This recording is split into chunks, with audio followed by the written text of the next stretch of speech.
Hello, everyone, and welcome to the Sports Writers.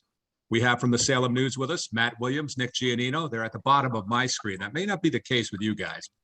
Nick Kukaru, sports editor of the Gloucester Times, is here with us, and we are expecting Phil Stacey to join us here in just a moment or two. But we're going to get underway here and talk about the MIAA football playoffs announced on Monday afternoon. Gentlemen, 8 divisions, 16 teams in each division, and I guess Matt, I know you've been pretty vocal about it, but to me, I think 16 teams is enough, but you might disagree with me. Do you? Well, I think it depends on the divisions, right? I mean, because 16 teams is enough, but, as it worked out this year, I don't think there's 16 good teams in Division 4, right? But there's 20 good teams in Division 2. So it's just not the same across the board. And I guess for people that haven't followed the whole story, I just want to explain my problem with this whole thing goes back to when they got rid of the Super 8 for baseball and hockey. They said that every tournament had to have the same standards or else it wasn't fair, right? And that's why we can't have the Super 8 for just these two sports. Every tournament going forward is going to have the exact same rules. And my whole point with the football thing is, well, the football tournament now has different rules than everybody else. You have to have a certain number of wins to qualify, and there's not as many teams that get in, right? So therefore, all the tournaments are not the same. Therefore, there's no reason to get rid of the Super 8, right? That is sort of my whole thing is presenting that inconsistency that I see at the state level. The football coaches, they don't want as many teams in the playoffs. And hey, it's their sport, it's their choice. And that's the other thing that I'm pointing out here. My personal feeling, people that have known me for a long time, I want more football teams to have the opportunity to play in the playoffs. I want football teams to have the same opportunity that basketball teams, soccer teams, baseball teams, volleyball teams have, right? Because people say, well, what do these teams that can't win the state title need to be in the playoffs for?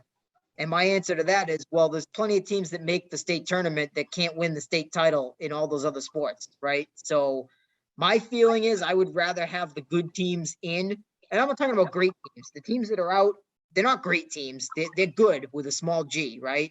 So this is not like a crime, but my opinion, I would rather live with seeing a 6-2 Revere team get in and also having some 2-5 team get in some small division. Now, the coaches disagree. The coaches thought that having the 2-6 and 1-5 teams get in was a bad look for the sport. That's their choice. Like I said, it's their sport, but I've disagreed with them all along, and I've been consistent about that. So this is where we are. But my whole point was also that, well, guys, I warned you on social media when you passed this format that there were going to be teams with good records that didn't get in, right? And then yesterday, everybody's shocked. What do you mean teams with good records aren't getting in? And it's like, well, this is what the coaches wanted. This is what you guys asked for. Now this is what you have. So I'm not really sure why anybody's surprised either. Phil, I know you're just joining us. I decided to throw a match onto a pile of gasoline here known as Matt Williams and get us going here. So anyways, we're underway.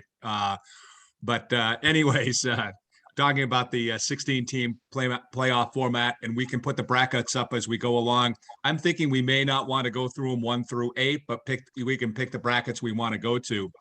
But before we go anywhere, the Knicks, do you guys want to respond to anything Matt said before we kind of take a look at some of the matchups for this weekend? Sorry, I'm okay with the inferno that was Mount Willie starting. What's that? No, that's just my opinion. And I think I've been very consistent about it from day one. I mean, that's all. I mean, anybody who knows me, I didn't get to play in any playoff games in high school. So I've always been in favor of getting teams in. That's just how I feel about it. I disagree. So I think if you have a losing record, you shouldn't have any chance at the playoffs. I think, in terms of the ranking system that they've used, it's definitely a little bit flawed. But that's to be expected in the first year doing this. I mean, nobody thought it was going to be a perfect system. I don't think any of the previous playoff systems have been perfect either. But this one has its perks, and I think overall they did a decent job. I mean, obviously, having this travel thing, we didn't get into that yet. That's going to come into play big time. But in terms of the actual rankings, I think they're pretty solid. I don't know. I think the reason they went this way, honestly, was those consolation rounds. I think we'll all agree they were a really, really bad product, especially for teams that one and done.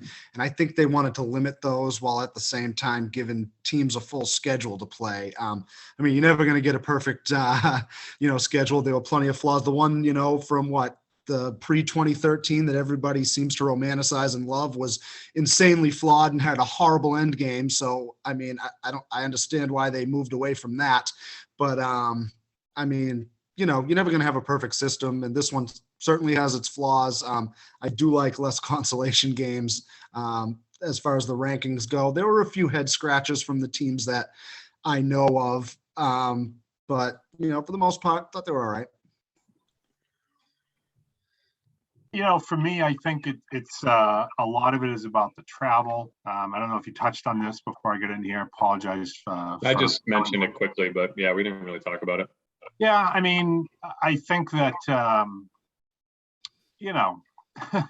not every school has the luxury of just saying, oh, yeah, we need 2 buses, at 2:00 on a Friday and piling into them and traveling to, parts unknown.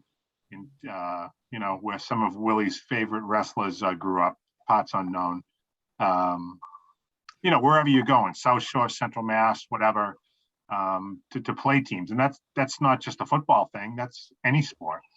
It depends on what time of day you're going. It depends on what day. I mean, a Friday, the thought of going through Boston on a Friday with a busload of kids, no thank you. I went to BC High 2 weeks ago on a Friday night.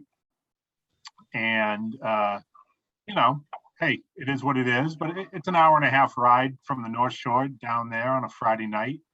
Not ideal. Now you add in the weather might be worse, or, it gets a little busier as you get into November with traffic and all. I mean, I just think maybe not all of these thoughts were factored into it. You can't just grab an extra bus. It's not that easy, I don't think, for a lot of schools to do that.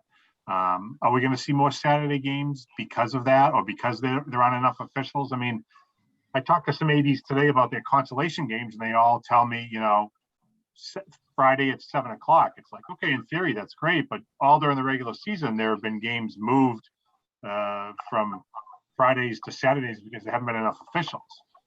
So I don't know. You tell me what's going to happen there. I'm not really sure.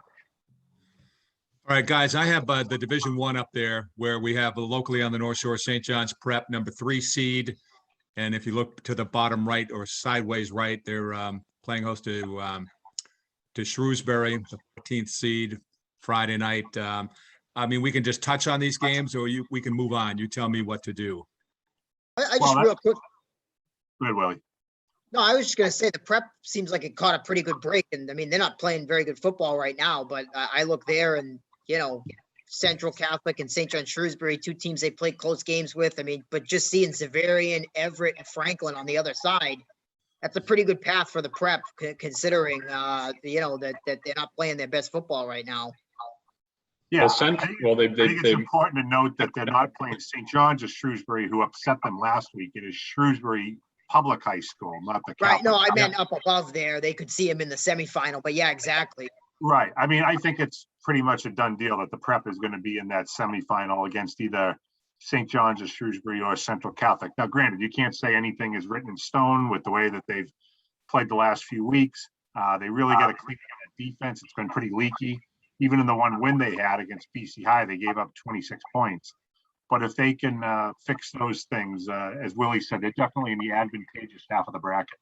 Even their offense, I mean, they're scoring, but I was shocked to look at the box score and see only 5 guys touch the football for them. I mean, for a team that's got 100 guys dressed, I mean, you look at Marblehead, Swampscott, much smaller schools that spread the ball around a little bit. I mean, they're scoring, but I do wonder if they got to get some different guys involved just to keep defenses honest. I mean, that's like going to be one of the thinnest box scores touch-wise that I've ever seen from St. John's Prep.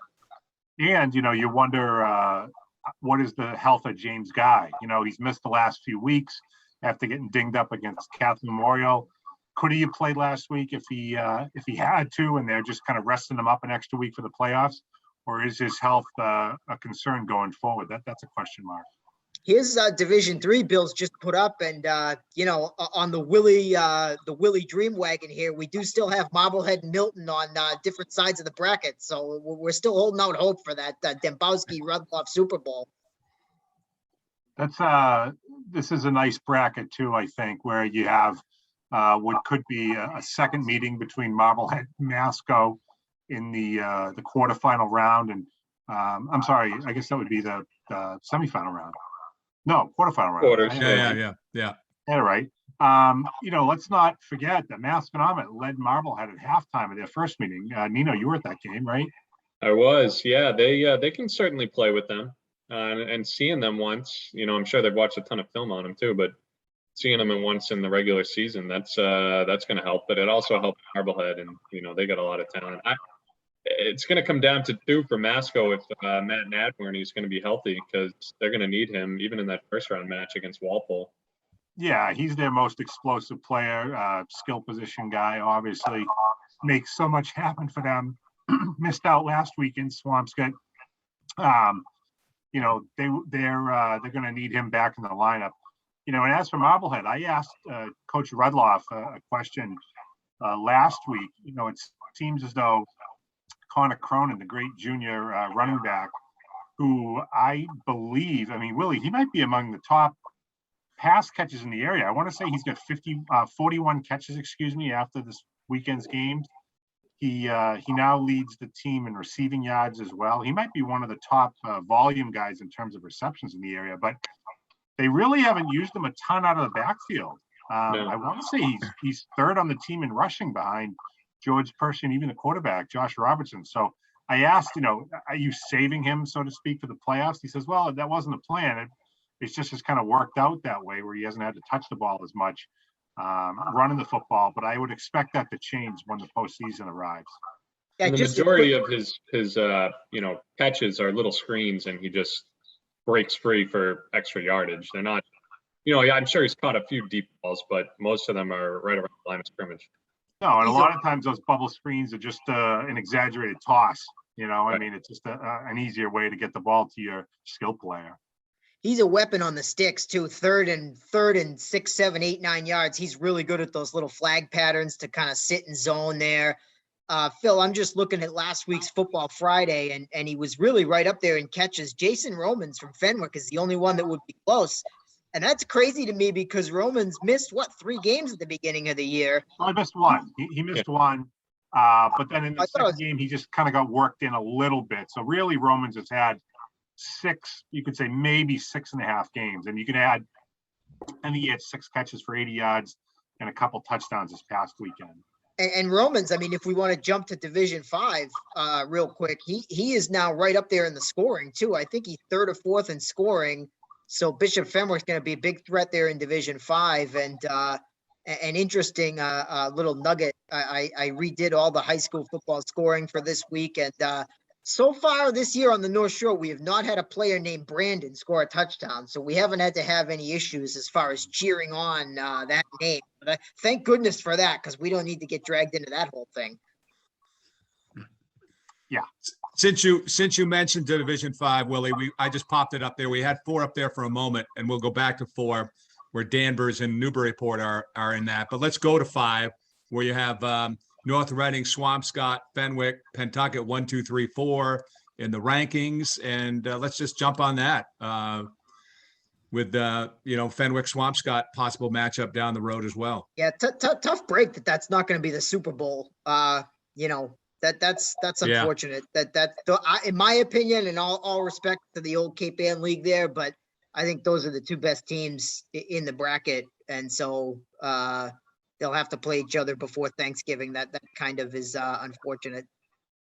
Well, if the goal of these power rankings is to separate the wheat from the chaff, and the top teams should advance, then you should have an all, let's call it Greater North Shore Final 4 here, if you include North Reading and Pentucket in that conversation. North Reading certainly jumped out early last week, did a number on Hamilton Wenham. That was an anticipated 6-1 matchup. junior laden team. Seems like they have a very strong quarterback and a lot of skill athletes, as well as some size up front. I have to think that of all these teams, and I echo what Willie said, haven't seen Swampscott, haven't seen Fenwick. Those are both two really, really good teams. I might put Swampscott a tick above Fenwick. Not by a whole lot, certainly by any stretch. And I think Fenwick has certainly gotten better since I've seen them in week 2. But Swampscott really has the benefit of playing tough football in a good league, that has some Division 2 and 3 teams in it. I think that Fenwick Swampscott game is going to be a battle. It'll probably be a coin toss. There are a lot of skilled athletes at Fenwick too, and it is a shame they won't get to play each other in a Super Bowl. But hey, you know what? They're going to take care of business first before they get there. Got to win 2 games each to make it to that weekend before Thanksgiving. That's going to be a fun bracket to cover. I mean, it's crazy to me. Swampscott, beats a 6-2 Masco team by 3 touchdowns, and they're not the number 1 seed. I mean, I just that's wild to be 8-0 and beat the teams that they've beaten and not have North that. Reading. And North Reading has a loss, don't they? Pentucket, I think. Didn't they lose to Amesbury? I think. Was it Amesbury or Pentucket? One of them beat the other. I'd have to look. I know Amesbury smacked Pentucket this past week, so I wouldn't be surprised if they beat North. I mean, the big tough teams that Swampscott's beaten it's such a credit to them. I mean, Beverly, Masco, Amesbury Peabody, beat North Reading. That's right, 30-28. Yeah, and Amesbury and North Reading beat Pentucket 20-0. They both did. Yeah. But that doesn't make much sense. I don't know how Swampscott doesn't get the top seed there. That's beyond me. But hey, they got their formula, right? Yeah, that's how the cookie crumbles. Yeah, that would be one. That's fuel for Swampscott. Yeah. I mean, when you're looking for any kind of edge you can use, maybe the disrespect card comes in now. Like I don't know, whatever. And nothing against North Reading. They've had a great season, but. No, you look at this past week. I mean, North Reading took care of business against Hamilton Wenham, but to beat Masconomet by 3 touchdowns is a little bit different than beating HW. I think everyone would agree with that. Yeah, I mean, the NEC Lodge is just better than the Cal Lodge. I think I think that's pretty evident, which is why I find that ranking a little bit odd. I mean, Beverly and Danvers didn't have great records, and it seems like those wins didn't help Swampscott much. But I think Beverly and Danvers would probably win the Cal Kinney division on their own. So that's well, there's one Cal this year. So yeah. I can't imagine Beverly against those Cal small teams would really be a fair fight. So I mean, Nick's right. So I popped up Division 4, but before we leave Division 5, I'll just say follow up on Swampscott. Phil, you mentioned not getting any respect with that number 2 seed. So I wonder how Coach Bobby Dangerfield Sereno will feel about that. So that's a reference to a 70s, 80s comedian Rodney Dangerfield. So who got no respect. Okay, now I'll move on to Division 4. Here's one that Danvers and Tewksbury cannot meet until the championship round or into the Super Bowl here, right? The Tewksbury and Danvers have played so often in postseason play, but they'd have to, I guess, play in the Super Bowl if they're going to meet this year. In the regular season this year. Yeah, right. Yeah, they won in the regular season. So Danvers, the number. It's interesting. You talk about the. It's an interesting segue, I should say, that you go from a team where it's like, how are they only number 2 or, whatever. Yeah. How is Danvers number 7? They've lost 4 in a row. They've lost 5 out of 6 since starting 2-0, 2 really good wins to start the year. But the power of, the one game they did win was 42-0 over another playoff team in Winthrop. And they have a stronger strength of schedule than a lot of teams in Division 4. Hence, they're 3-5 and they're hosting a playoff game. That's just the way that the system works. And that crazy thing. Good. No, I'm sorry. I was going to say real quick. The crazy thing is they played Haverhill's 0-8. So they played an 0-8 team and they, but that's all. Well, I mean, Kooks has said it many, many times in the podcast here, but that starting schedule for them, it looked like it could have been a landmine. Well, they go 2-1 against Tewksbury, Haverhill, and Reading, losing only to Reading, which is undefeated. And if I'm not mistaken, isn't Reading on the road as an 8-0 team in Division II? They might be. But Danvers played really well in that game. They've had their struggle since in the conference. But, you know, because Tewksbury had a great season, because Reading had a great season, they played obviously 8-0 Marblehead, they played 8-0 Swampscott. They've gotten a boost in their strength of schedule, and here they are at home. If you believe that in the playoffs anything can happen, why can't Danvers beat Wayland? You know, why not? Yeah. It just seems like everything for them, that portable night light game over there in Beverly, their season just kind of something spooky happened and they just kind of went off the rails and haven't been able to get it back on. That said, that might be a good matchup for them. Wayland, I saw Wayland a couple times back when they did the sectionals, and they weren't anything special, even when they had, you know, some pretty good records and pretty high seeds in the previous system. So I wouldn't be surprised at all if Danvers pulls out a win there. I got Division 6 posted here, where we have St. Mary's number 3 seed, Winthrop from the NEC, Lynch Division at the number 5 seed there. St. Mary's with a home game, and Winthrop with a home game. So good luck to those guys in their game rounds in Game 6.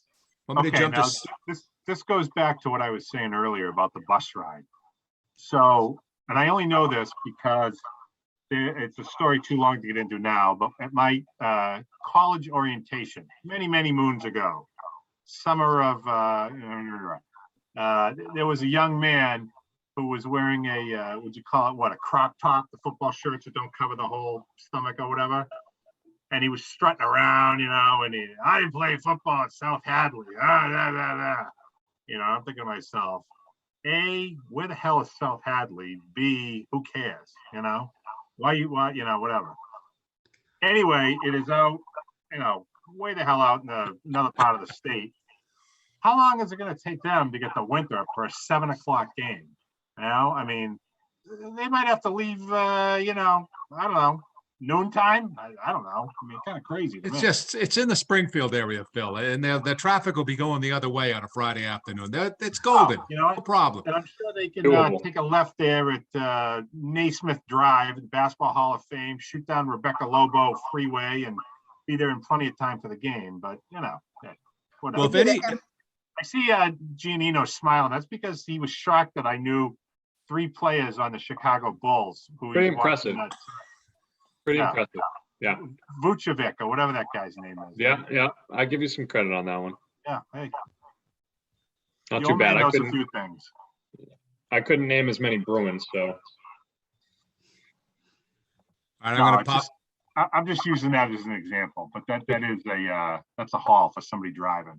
Here comes 7 up here. Hamilton, Wenham, Amesbury 2, Hamilton, Wenham 3. In North represented well at times here in these statewide brackets here in the divisions, but Hamilton, Wenham to host on Saturday against Leicester. That's the team that Swampscott opened with, right? Yeah. Yep, it is. Yep. And of course, that's a 2 o'clock start because there's no lights at Hamilton, Wenham, any field without lights. No matter the sport, they have to play at 2 o'clock if they're hosting a game. So on the grass at Hamilton Wenham, thank God it's this weekend and not last weekend, because that would have been a logistical nightmare at that field with the weather that we had last week. I mean, that's already a cow pasture, you know, to put it nicely. God, do they need a turf field over in Hamilton? But neither here nor there. That game will be Saturday over there on at 2 o'clock against Leicester. And you wonder how they are. I mean, I think if you look based on the score, they beat Hamilton. They lost to Hamilton Wenham, I think, by 3 points, Willie, right? 29-26, something like that. But they scored a couple. They scored a couple of late touchdowns, and it made it look a little more respectable than it probably in actuality was. So who knows? And how does Hamilton bounce back after taking it on the chin last week at North Reading? Be interesting to find out. And looking ahead, Cohasset's a decent program. They usually have a pretty good reputation. I think they've been to Gillette a couple times over the years, so that could be an interesting potential, you know, round of 8 match if Hamilton advances. Yeah, and I love Manchester Essex, Division 5. I don't care what the I'm sorry, Division 8. They're the 5th seed. I don't Just care right what, here. There it is, right there. Yep. you know, I can't say that I'm up on my Hoosac Valley stats, but I see what Manchester Essex does. They've done a great job this season. They've got some depth, Nick. They're relatively healthy, and they haven't lost yet. Yeah, and that's a rematch, first round rematch. The top two teams in the Commonwealth small. Manchester Essex beat them 15-8 over at Manning Field. But honestly, that game was not quite as close as that final score indicates. Manchester Essex kind of shot themselves in the foot a few times, and they really kind of controlled that game for the most part. Lynn scored with under 20 seconds left. That was really that was their only score of the game. And I agree. I think Manchester Essex has a real shot here. They can, play with finesse. They can play physically. Their defense is underrated. So, but that is a tough first round matchup with Kip in a 5-12 matchup. Kip did a better job of anybody this season. They held Manchester Essex to a season low passing number, but Manchester Essex ran the ball on them really well. And let's see if they come out right away and kind of work that run game. Coach Joe Grimes splits it up between about 5 different kids. So, when they got a few guys going there, they can hit you in a lot of ways with a lot of plays and really mix up that run game on you. And that's what worked last time against Kip. Let's see, how both teams adjust on Friday night will be pretty interesting. I'm really If memory surprised. serves me right, didn't we talk about that game being surprising and the fact that we thought it was going to be really high scoring and it turned out to be a defensive struggle? Yeah, they both averaged close to 40 points a game, and it was 23 combined that night. So I thought it was a credit to Manchester Essex, though. They can play that game when they need to. They can also air it out when they need to. So I think that versatility is going to come in handy this time of year. Phil, I got to share a story. At my college orientation, there was a guy strutting around with a football shirt cut off with a Hoosac Valley, shirt. I still remember that to this day. What a clown, huh? Yeah. Clowns abound. Yeah. No relation to anybody on the team, this year's team, Bob. Because you mentioned Kip. You guys have talked about that, number 12 seed, and also Lynn Tech, number 16 would be, on the road. Play those clowns from Hoosac Valley. Look out. Hoosac Valley, yeah. I saw Lynn Tech against Manchester Essex. They're tough and they were well coached, and they were disciplined enough to kind of stick to their game plan against Manchester Essex. Manchester Essex was better than them in the end, won by 2 touchdowns, but they hung around longer than they probably should have because their toughness in their coaching staff, I thought I was very impressed with. Yeah, James Runner does a nice job there at Tech. Gentlemen, we're down. We could probably stretch 5 more minutes here, but that would be a stretch. But any other big thoughts on the postseason for football starting up? We'll have a link to the non-tournament games on the post here, but as well. But any other thoughts from you guys on what you've been able to hear in the early going so far?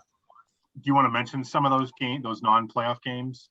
I could do that. I could pop that up if you give me but go ahead if you want to do that. I know that Salem is hosting Medford again. Supposed to be Friday at 7. Peabody's hosting Wakefield, Willie, I think. They switched. They're going to Wakefield on the road. Okay.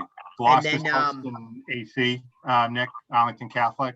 Yes, they don't know if that's Friday or Saturday yet. I'm assuming they're waiting for the soccer brackets to come out to see. Okay. And Ipswich going to Essex Tech. Hosting, Yeah, that's Ipswich. interesting, spicy local matchup there. That the Hawks have been playing really well. They've won 2 in a row. I thought they might have a chance to sneak in, but I guess the math didn't work out for them. So kind of a tough draw there probably for Ipswich. I mean, they've been playing better than their record shows too, but Essex with Devin LeBron coming back is really playing a lot better than they were 3 weeks ago.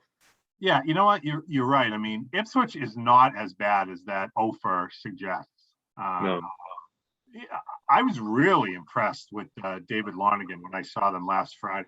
He's a ball player. He can play. The problem is everybody they have goes both ways and on special teams. They had 19 guys dressed the other night. Yeah, not and I would say they had maybe the 11 starters and maybe 3 subs. That was it. So these guys are gassed by the second half. They're not bad. They don't make a lot of mistakes. They don't hurt themselves with mistakes. They just don't have any depth. It's a tough break for them having to play those Cal large teams this year, the way it broke down, I think, just on the depth and stuff.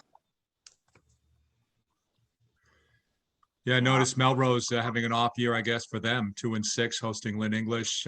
Again, so these are all kind of tentative. So don't, if you're looking at this right now, check back in another 24 hours or so, because I understand there are potential changes for dates or times and all that stuff. So don't. I'd even argue that.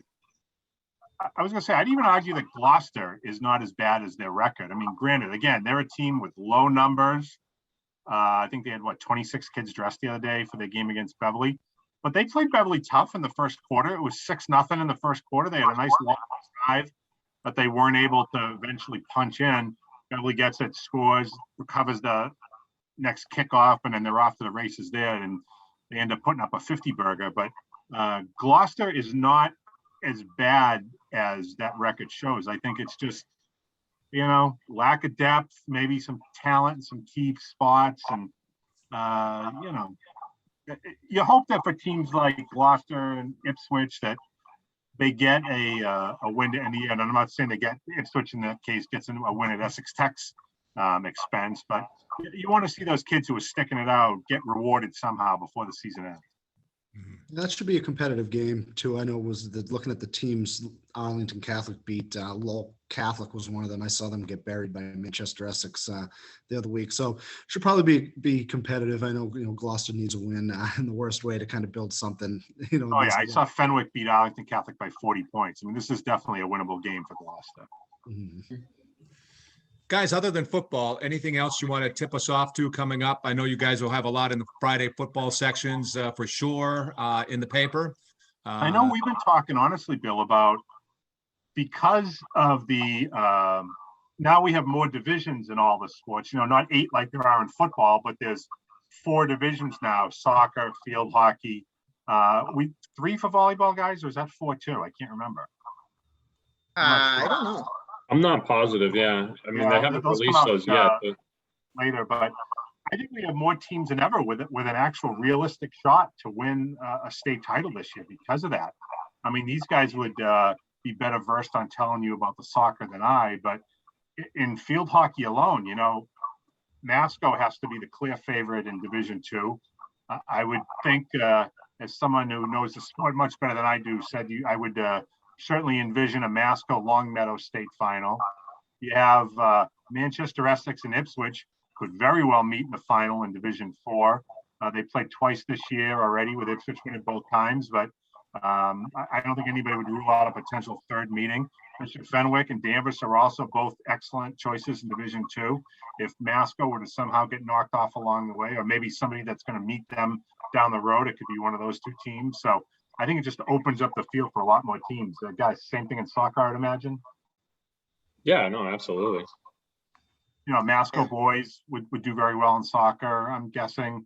Hamilton Wenham girls, Willie, or Danvers girls. I mean, you guys tell better than I do. Yeah, for sure.